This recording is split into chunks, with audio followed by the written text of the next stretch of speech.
Welcome to my 5th and last day in Hong Kong. At dahil catering is life, motherhood is lifer, and TikTok is lifest. Gaya ng mga nasabi ko sa mga last videos ko, interesting talaga yung mga bakery dito. Kung ano-anong tinitikman natin, kung ano-anong madaanan, yun ang kakainin, at kung saan-saan tayo maglalakwatsa. So, I started my day with the bakery sa tapat ng City View Hotel dito sa may Yau Ma Tei, sa may Waterloo. May mga masasarap, merong hindi masasarap, at sari-sari nating susubukan for today. So, ngayon, sasakay ulit tayo sa train kasi pupunta tayo sa Victoria Peak. So, nung dumaan kami dito sa Central, mga Kamarichef, medyo naiyak yung puso ko. Akala ko kasi yung movie ni Catherine Bernardo, a little bit exaggerated sa mga OFW na tumatambay dito sa Central Park. Hindi ko na vinidyohan yung mga kababayan natin na OFW na nagpapahinga doon kasi parang nadurog talaga yung puso ko. Alam mo yung upo lang sila sa sahig na may karton, tapos lahat sila naka-cellphone, and maririnig mo na kinakamusta nila yung mga kamag-anak nila, nagiiyakan sila, nag-uusap tungkol sa pera, ano na daw yung pinapatayo nilang mga bahay, papadala ba daw ng mga tuition, ganun yung mga conversation. After namin mag-cross dun sa Central Park, we arrived in a place na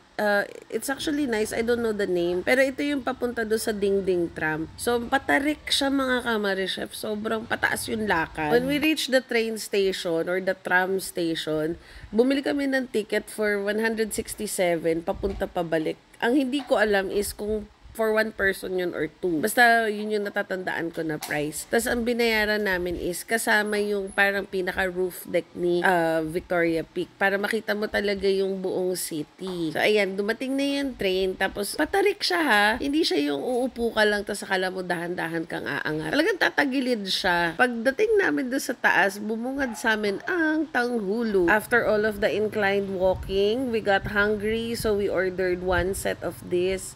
And ang sarap niya, mga Kamarichef, kasi medyo frozen yung strawberries and blueberries and the green grapes.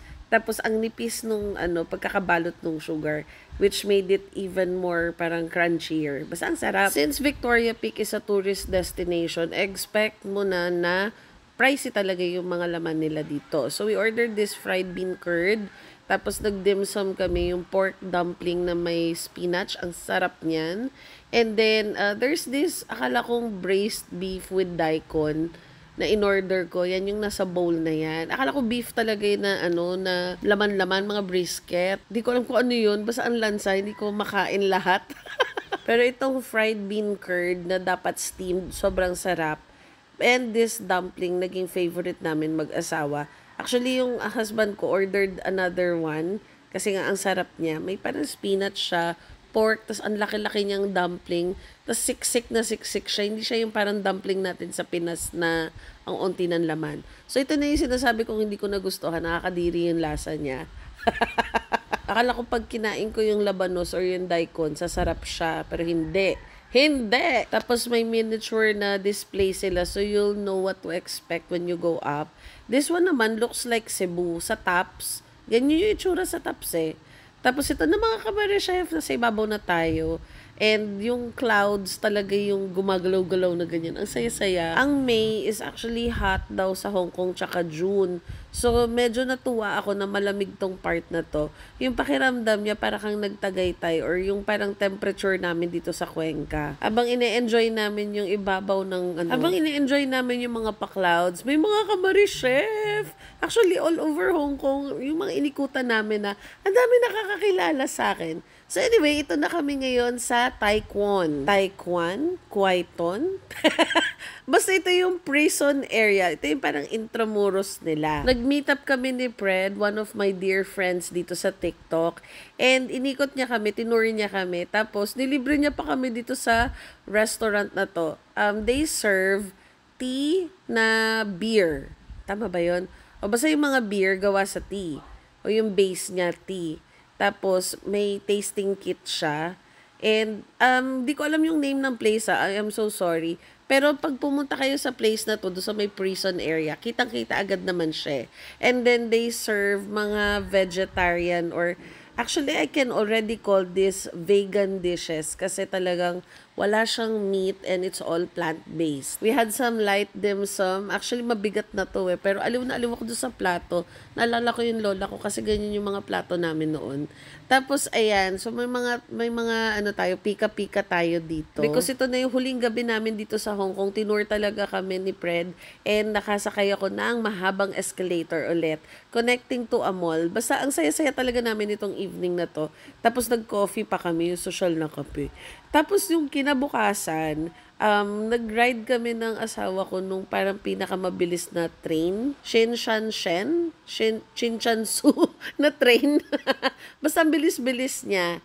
Tapos, ayun no, patapos na yung araw mga kamari chef. Parang ayoko pa umuwi.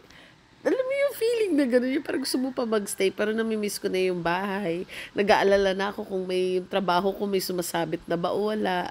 Gano'n. So, aliw-aliw, video-video, taking a lot of memories. Ayan, so mga kamari chef, malapit na tayo makarating sa Santolan exit. Charot. Tapos may mga nakasulat dito sa train, parang ano siya, sensor siya, tapos papakita niya kung nasan ka na.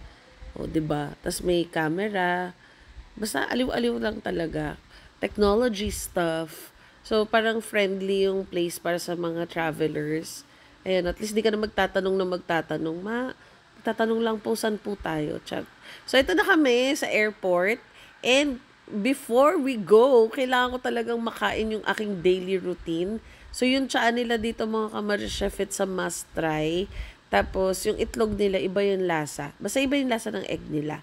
Di ko alam kung bakit, kung dahil ba walang butter or basta it's something else. So, I love the tea. It has lemon, tapos dudurug-durugin mo siya. And then, one last hura ko sa beef, tendon na soup. Oh, I love this. Iba talaga yung lasa ng food dito mga kamari chef. Iba yung spices na ginagamit nila. Tapos meron ditong prinitong tinapay. Kakainin pa rin natin to mga kamari chef. Lahat talaga ng pwedeng isaksak ko sa tiyan ko, isasaksak ko. I made so much memories with my taste buds. So, finally, my husband doesn't like brewed coffee. So, nag-instant coffee lang kami. Dalgona. Na-enjoy ko lang yung liwanag ng airport dito. Actually, nasanay ako na maliwanag yung airport dito. Paglanding namin sa Pilipinas, while we were walking, nanibago talaga yung mata ko. Sabi ko, ba't ang dilim? Pagtingin ko sa taas, sabi ko, ay, yung ilaw natin kinurakot! Ay, ayoko na mag-comment. Baka mamaya mapaano pa tayo. So, ayun lang mga kamari chef. Bye-bye!